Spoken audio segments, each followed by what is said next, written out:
Sir Jagan గారు తన పార్టీలో తనకు వ్యతిరేకంగా పనిచేసిన వారందరినీ కూడా తీసేసే పనిలో ఉన్నారంట సార్. మొత్తం ప్రక్షాళన కూడా చేస్తున్నారని విన్నాము. అంటే దీని ఎఫెక్ట్ ఏ విధంగా ఉంటుంది, మరి ఏం చెప్తారు సార్? జగన్ ఓడిపోయిన తర్వాత కొంత టైం పట్టింది తేరుకోవడానికి. దాని తర్వాత బెంగళూరులో కొంతకాలం ఉండొచ్చాడు. సో ఈ క్రమంలో ఏంటంటే అతను దాదాపు పార్టీకి సంబంధించి వివిధ స్థాయిల్లో ఉన్న నాయకుల్ని అందరినీ కూడా కలిశాడు. వాళ్ళ దగ్గర నుంచి ఫీడ్బ్యాక్ తీసుకున్నాడు. తను వాళ్ళ ఏరియాల్లో లోకల్గా ఏమేమి జరిగి ఉండొచ్చు, ప్రజలు తమకు వ్యతిరేకంగా ఎందుకు ఓట్లు వేశారు, సో ఇవన్నీ కూడా ఫీడ్బ్యాక్ తీసుకున్నాడు. తీసుకున్న తర్వాత తన వైపు నుంచి ఏమేమి తప్పులు జరిగాయి అంటే సీఎంఓలో ముఖ్యంగా అధికారులకి వదిలేసి నాయకుల్ని కలిసే కార్యక్రమం అంతా వాళ్ళకి వదిలేసి జగన్ ఆ పనులు ఏమి చేయకుండా అంటే ఇటు పార్టీ మీద దృష్టి పెట్టడం తగ్గించేశాడు. ఇవన్నీ మొత్తానికి ఏమేమి తప్పులు జరిగాయి అనేది ఆనెస్ట్గా సమీక్షలు చేసుకున్నట్టుగా అర్థమవుతుంది.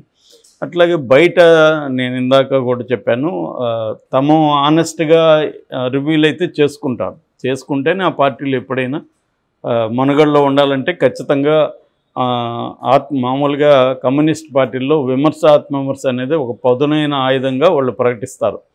అంటే ఆత్మవిమర్శ అనేది అలో చేస్తారు. కానీ నేను చూసింది అక్కడ కూడా ఆత్మవిమర్శ అనేది మొక్కుబడిగా చేస్తారు. అంటే జనరల్ ట్రెండ్ ఇప్పుడు నాలో పురుషాధిక్యత ఉంది అని ఒప్పుకుంటారు. కానీ నాతో పనిచేసే స్త్రీలు పలానా సందర్భంలో నువ్వు ఇలా బిహేవ్ చేసావు అంటే 50 సంఘటనలు చెప్తే 50ని నేను నెగెట్ చేస్తా, 50 ఒప్పుకోను. కానీ జనరల్గా మాత్రం నాలో పురుషాధిక్యత ఉందని చెప్తా. సో పురుషాధిక్యత జనరల్గా ఉండదు, అది కాంక్రీట్ మేనిఫెస్టేషన్ అంటారు. అంటే ప్రత్యేక సందర్భంలో ఎక్స్ప్రెస్ అవుతుంది కదా, అవన్నిటినీ నేను ఒప్పుకోను. అలా జరుగుతూ ఉంటుంది అన్నమాట ఆత్మవిమర్శ అక్కడ. సో ఈ పార్టీల్లో కూడా సింగిల్ లీడర్ ఉన్న పార్టీల్లో ఇదే ప్రాబ్లం. సింగిల్ లీడరు ఆయన్ని విమర్శించాలంటే అందరూ భయపడతారు. ఎందుకంటే గెలిపోయినా ఓటమైనా అతని మీదే ప్రధానంగా డిపెండ్ అయి ఉంటుంది. అట్లని అతని వల్లనే పార్టీ గెలుస్తుందా? పార్టీ స్ట్రక్చర్ ఇంపార్టెంటు, లోకల్గా పార్టీ చాలా చోట్ల ఏం జరుగుతుంది. ఫర్ ఎగ్జాంపుల్ జగన్ మాదే నియోజకవర్గం ఉంది నగిరి, జగన్ అంటే ఇష్టం కానీ రోజా అంటే ఇష్టం లేదు. అందుకని రోజాను ఓడిస్తారు. రోజా బదులు ఎవరినైనా పెట్టాలని మేము గెలిపిస్తూ ఉంటారు. కానీ ఆయన రోజాను పెట్టాడు కాబట్టి రోజాను ఓడించారు. అలాగా స్థానికంగా ఉన్న పరిస్థితుల రీత్యా కూడా ఎమ్మెల్యేలు ఎవరుగా కంటెస్ట్ చేస్తున్నారు, ఇవన్నీ ఇంపార్టెంట్. అట్లాగా ఏమైందంటే కొంతమంది పార్టీలోనే ఉండి అసంతృప్తితో నెగిటివ్గా పనిచేసిన వాళ్ళు ఉన్నారు. వాళ్ళని ఇప్పుడు జగన్ ఐడెంటిఫై చేసే పనిలో ఉన్నాడు. అంటే ఇలాంటి బ్యాడ్ ఎలిమెంట్స్ అంటారు వీటిని. ఈ బ్యాడ్ ఎలిమెంట్స్ని ఏరేయాలి. చీడ పురుగులు అంటారు కదా, మన కలుపు తీయాలంటారు కదా, అట్లాగా. అంటే ఏదో పంటలో గడ్డి పెరిగి ఉంటే అది తీకపోతే పంట నాశనం చేసేస్తుంది. అలాగా ఇప్పుడు కలుపు మొక్కలు ఎవరెవరు ఉన్నారు, వాళ్ళని ఎలా ఏరివేత అనేది జరుగుతున్నట్టుగా మనకి వార్తలు వస్తున్నాయి. నిన్న కదిరి మాజీ ఎమ్మెల్యే డాక్టర్ సిద్ధారెడ్డిని సస్పెండ్ చేశారు పార్టీ నుంచి. అతను గతంలో టికెట్ ఇవ్వలేదని, అతను యాంటీగా పనిచేస్తాడనేది అతని మీద వచ్చిన ఆరోపణలు, అవి ప్రూవ్ అయినాయని చెప్పి అతన్ని చేశారు. అలాగా ఎక్కడెక్కడ కొంత ఎమ్మెల్సీలను 2-3 చేశారు. ఇప్పుడు ఈ కార్యక్రమం కూడా జరుగుతుందని చెప్తున్నారు వైసీపీలో. అంటే ఇప్పుడు ఏంటంటే ఓవరాల్గా డిఫెన్స్లో ఉంది వైసీపీ. అందుకని తెలుగుదేశం కూటమి సంబంధించి ప్రభుత్వానికి 6 నెలలు టైం ఇద్దామని కూడా జగన్ చెప్పాడు. నిజానికి 6 నెలలు టైము అనేది జనరల్గా చెప్తారు, కానీ చాలా కార్యక్రమాలు యాంటీగా ప్రజలకు జరుగుతున్నప్పుడు 6 నెలలు టైం ఇవ్వడం అనేది కూడా కరెక్ట్ కాదు. ఎందుకంటే 6 నెలల పాటు గమ్మునుంటే చాలా నష్టాలు జరిగిపోతాయి ఇక్కడ. అందుకనే బీఆర్ఎస్ సైలెంట్గా లేదు. రైతుల ఇష్యూలు ఇవన్నీ కేసీఆర్ బయలుదేరి జనంలోకి వెళ్ళి కొట్లాడాడు. అవి చేయకపోతే ఏమవుతుందంటే ప్రాబ్లం వస్తుంది. కానీ జగన్ ఆ విషయంలో కొన్ని విమర్శలు ఏవో చేస్తున్నారు, కానీ ఉద్యమాలు అయితే చేయట్లేదు. ఇక్కడ కూడా నిన్న కేటీఆర్ ఢిల్లీలో మాట్లాడుతూ మేము ఈ ప్రభుత్వానికి 2 ఏళ్ళు టైం ఇస్తున్నాం, 2 ఏళ్ల తర్వాత మేము ప్రజలకి వెళ్ళి ఉద్యమాలు నిర్మిస్తామని చెప్తున్నారు. సో 6 నెలలు టైం అంటారు, కానీ వాళ్ళు ఖండిస్తూ అయితే ఉన్నారు వాళ్ళు కూడా.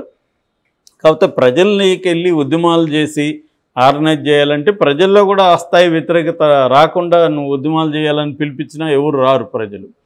సో ఇప్పుడు అక్కడ ఆల్రెడీ కొన్ని ప్రాబ్లమ్స్ స్టార్ట్ అయినాయి. చంద్రబాబు ఆల్రెడీ ఆర్థిక వ్యవస్థ బాగాలేదు, అప్పుల్లో ఉంది, ఇవన్నీ మాట్లాడుతున్నాడు. ఇవన్నీ గతంలో తెలియదా? నిజానికి జగన్ ఇలా చేయడం వల్లే, డబ్బులు పనిచేయడం వల్లే ఈ ఆంధ్ర రాష్ట్రం దివాలా తీసింది, శ్రీలంక అయిపోతుందని వీళ్ళే విమర్శించి జగన్ ఇచ్చేదానికంటే డబ్బులు ఇస్తానని చంద్రబాబు ప్రకటించడం అంటే క్లియర్గా తను జనాలను మోసం చేయడమే, నో డౌట్ అది. ఎందుకంటే ఆర్థిక వ్యవస్థ ఎక్కడుంది? పేరుకేమో సంపద సృష్టిస్తామని, మరి ఇప్పుడు సంపద సృష్టించవచ్చుగా, ఎందుకు ఆర్థిక వ్యవస్థ బాగాలేదంటారు? సంపద సృష్టి అనేది అంత ఈజీ కాదు. ఒకడేదో ఒక ముఖ్యమంత్రి అనుకుంటే కూడా జరగదు. దేశవ్యాప్తంగా ఉండే అనేక ఫ్యాక్టర్స్ కూడా పనిచేస్తాయి. సంపద సృష్టి అనేది ఏదో ఒక ముఖ్యమంత్రి ఒక రాష్ట్రంలో నేను సంపద సృష్టించేస్తాను అంటే అది అంత ఈజీ ఏమి కాదు. కాకపోతే జనాలకి ఏదో ఒకటి చెప్పాలి కాబట్టి అలా అప్పుడు చెప్పారు. సో ఇప్పుడు అది కష్టం. అందుకని ఇప్పటి వరకు ఇప్పుడు పెన్షన్లకే 4,000 కోట్లు అప్పులు చేశారు. ఎవరి మంత్ 3,000 కోట్లు చేయాలి. ఆల్రెడీ ఇప్పటికీ జీతాలు మిగతా వాటికి 7,000 కోట్ల పైన అప్పులు చేశారు. సో ఇంకా ఎవరి మంత్ అప్పులు చేసుకుంటున్నారు. ఆల్రెడీ వడ్డీలు ఉన్నాయి. చంద్రబాబు దిగిపోయినాటికి కూడా ఆయన ఏమి సంపద సృష్టించి పెట్టేసిపోలేదు.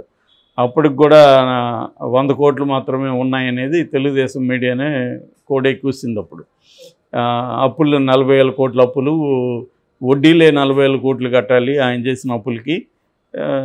ఖజానాలు 100 కోట్లు కూడా లేవని, కనీసం జగన్ అన్నయ్య 4,000-5,000 కోట్లు పెట్టేసిపోయాడు. కాబట్టి ఏంటంటే ఎవరు వచ్చినా అప్పులు అనేవి కామను. ప్రపంచవ్యాప్తంగా అప్పుల్లోనే నడుస్తున్నాయి దేశాలు. అమెరికాలో కూడా ఇదే కూడా నడుస్తుంది, అప్పులు సంక్షోభం. సో అన్ని చోట్ల అప్పులు అనేవి ఉంటాయి, అది వేరే విషయం. సో ఏదేమైనా చంద్రబాబు ఇచ్చిన హామీల్ని నెరవేర్చే పరిస్థితి. ఇప్పటివరకు అమ్మకు వందనం అనేది మొదలు కాలేదు. సో విద్యార్థులకి ఇస్తున్నాం అనేది ఏమీ స్టార్ట్ కాలేదు. ఆల్రెడీ విద్యార్థులు ఏది రైతులకి ఇచ్చింది ఇంకా కాలేదు. ఇలాగ అనేక హామీలు ఉన్నాయి. ఈ హామీలకి డబ్బులు లేవు బేసిక్గా. అందువల్ల నీరు గార్చడం అనే కార్యక్రమం చేయాలి. వాలంటీర్ వ్యవస్థ అనేది ఇప్పటికీ అగమ్యగోచరంగా ఉంది, వాళ్ళకి 10,000 అనేది. సో ఇవన్నీ ప్రాబ్లమ్స్ అయితే ఉన్నాయి. సో దీని మీద మాట్లాడాల్సిన అవసరం కూడా జగన్కి ఉంటుంది. అయితే జగన్ ఏంటంటే ముందు ఇల్లు చక్కబెట్టుకోవడంలో ఇప్పుడు నిమగ్నమైనట్టు కనబడుతుంది. అంటే ఒకటి, కేసుల నుంచి రక్షించుకోవాలి. కేసులు పెట్టడం మొదలైంది ఆల్రెడీ. సజ్జల మీద వీళ్ళ మీద కేసులు పెట్టా. సజ్జల నిన్న ముందస్తు బెయిల్కి అప్లై చేశాడు.